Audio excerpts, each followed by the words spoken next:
అల్లు అర్జున్ గారు మీ మనసు కనిపించింది మీరు చేశారు, ఓకే, దానికి మేము రెస్పెక్ట్ చేస్తాం. కానీ ఈ టైంలో ఈ సిచ్యువేషన్ కరెక్ట్గా లేని టైంలో మీరు వెళ్ళి సపోర్ట్ చేయడం ఎంతవరకు కరెక్ట్? మీకు తెలుసు లాస్ట్ టైం పవన్ కళ్యాణ్ గారు 2 చోట్ల ఓడిపోయారు.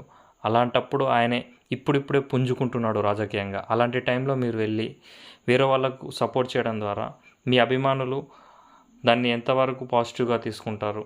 మీరు కూడా ఒకసారి ఆలోచించండి. మీ అభిమానుల సపోర్ట్ కూడా మేము ఎక్స్పెక్ట్ చేస్తున్నాం. సో మీరు ఆలోచించండి. ఎందుకంటే మా కుటుంబ సభ్యుడు అన్న ఇంటెన్షన్తో మేము ఎక్స్పెక్ట్ చేస్తున్నాం.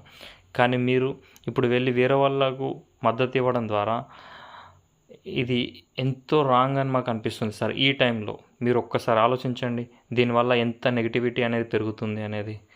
అండ్ మేము ఎప్పుడు కూడా అల్లు అర్జున్ అంటే అల్లు వారి ఫ్యామిలీ, మెగా వారి ఫ్యామిలీ వేరో అన్నట్టు ఆలోచించలేదు. 2 ఒకటే ఫ్యామిలీ అన్నట్టుగా చూసాం. కానీ మీరు మాత్రం కరెక్ట్ టైం చూసుకొని వేరే క్యాండిడేట్కి సపోర్ట్ చేయడానికి వెళ్ళారు. మీరు ఒక్కసారి ఆలోచించండి. మీరు డైరెక్ట్గా వెళ్ళి ప్రచారం చేయడం ద్వారా ఎంత ఇంపాక్ట్ ఉంటుంది? మీరు పోస్ట్ చేశారు, కానీ దానివల్ల ఎలాంటి యూజ్ ఉంటుందో ఉండదో చెప్పలేం. కానీ డైరెక్ట్గా వెళ్ళడం మాత్రం చాలా ఎక్కువ ఇంపాక్ట్ ఉంటుంది సార్. ఇది బాధతో చేస్తున్న పోస్టే తప్ప మీ మీద కోపంతో కాదు. ప్లీజ్ అర్థం చేసుకోండి అల్లు అర్జున్ గారు.